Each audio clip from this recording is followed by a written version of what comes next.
something that you're not using anymore. Another tool related mistake is hopping from one tool to the other. Again, when there's always going to be a better tool, it's going to be this big, shiny, amazing thing.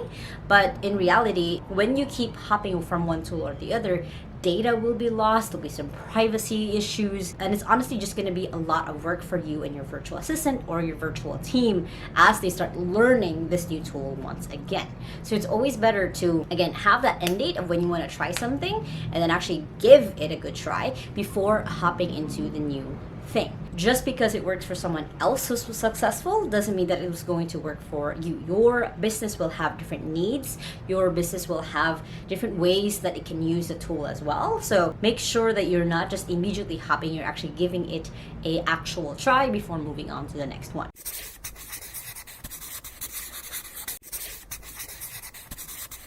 Hey there, and welcome back to my YouTube channel. Now, my goal is at the end of this video is to walk you what are the common tool mistakes that one would make when it comes to working with a virtual assistant. Now, if this is your first time on my channel, my name is Lacaba. I've been working from home since I was 15 years old and now run my own virtual assistant company here in the Philippines.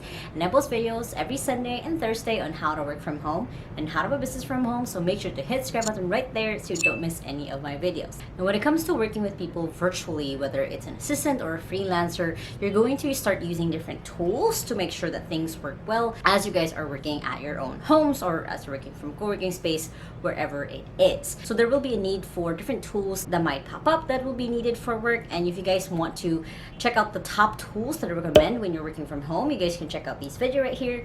But basically, as you go through a communication tool with your assistant, as you have them try, hey, I've heard of this productivity tool, could you try it for me? Then problems here and there will pop up. So I'm going to walk you through what are the top mistakes people make when it comes to working with these tools so you can avoid them. Now, the first one is not starting with a trial. Now, this is something that I see a lot when there's a brand new spanking tool and you want to just try it out right away. Not putting in a trial or not starting with a trial and going ahead and paying right away is going to hurt you for a lot of reasons. The first one is it might not be a match for you. It might not be the one tool that you're looking for. So when you start paying for it already, it might become a cost for you versus an asset for you because it's just not something that you're using. So as much as possible, you can contact the customer service of the tool to ask for a demo or a free trial if they have it, so you can actually see if it's something applicable to your business. A lot of the time, we as business owners try to, again, jump into what is the coolest new thing, but a lot of the time we don't even need it inside of our business. So going with asking for a trial from customer service might just save you a lot of money. Next mistake that I see a lot is not keeping track of when the trial ends. And this is even a mistake that I've done myself of like trying out a new thing, getting the trial, but actually not having a reminder of when it ends. Basically, you don't set a date of when you want to reassess if this tool has been working or not. So whenever you try a new tool, try to set a date on your calendar to see if you're still using it. It could even be just a week from now, because I've seen people who got into trial periods, didn't really like it on the first day, but never canceled the trial. So make sure that you have your virtual assistant set up a reminder of like, hey, we've been trying this out for a while, it's not working. That's not actually pushed through with actually paying it at all. So just having a small reminder that your virtual assistant can bring up will help you, of course, save the cost of paying for something that you're not using anymore. Another tool related mistake is hopping from one tool to the other. Again, when there's always going to be a better tool, it's going to be this big, shiny, amazing thing. But in reality, when you keep hopping from one tool or the other, data will be lost, there'll be some privacy issues, and it's honestly just going to be a lot of work for you and your virtual assistant or your virtual team as they start learning this new tool once again. So it's always better to, again, have that end date of when you want to try something and then actually give it a good try before hopping into the new thing. Just because it works for someone else who's successful doesn't mean that it was going to work for you. Your business will have different needs.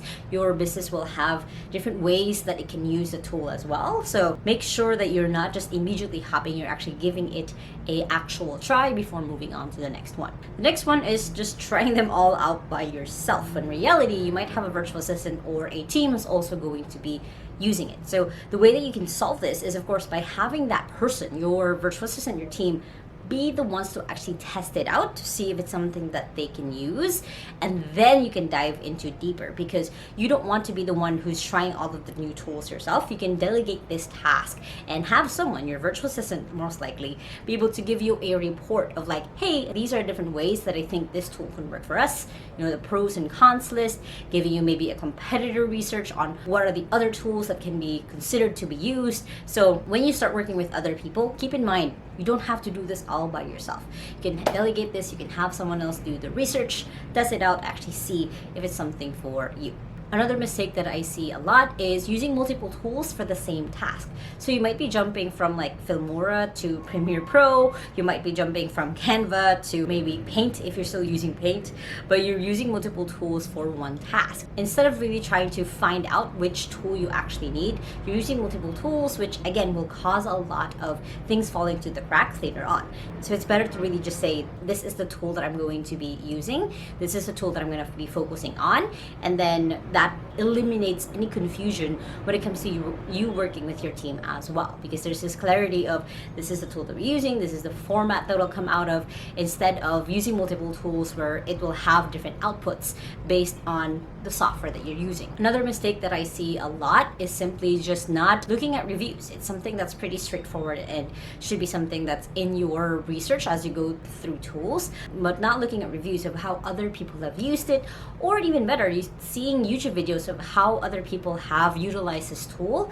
is going to be a disservice for you, because you might be missing out on some features, or you might find out that it's all hype and someone else tried to use it and it's all crap. So try to do your research as much as possible, or again, have your virtual assistant do the research. But when you have chosen a tool, try to maximize it as much as you can by seeing what other add-ons you can get or any other ways that you can really fully use the tool that you just got. And of course, the biggest mistake that I see a lot when it comes to using tools is not creating documentation. Now, I've done a whole video on how to create standard operating procedures that you guys can check out right here. But basically, you need to make sure that you are documenting how to use a tool in some way.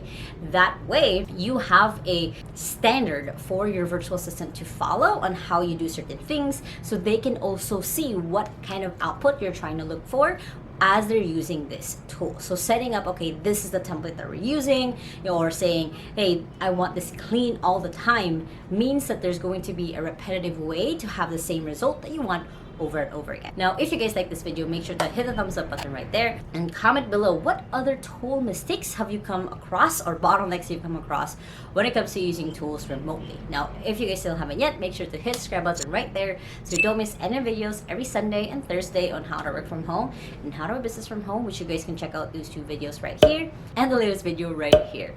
I hope you guys have an awesome day, and remember that small steps matters, and I'll see you in the next video. Bye.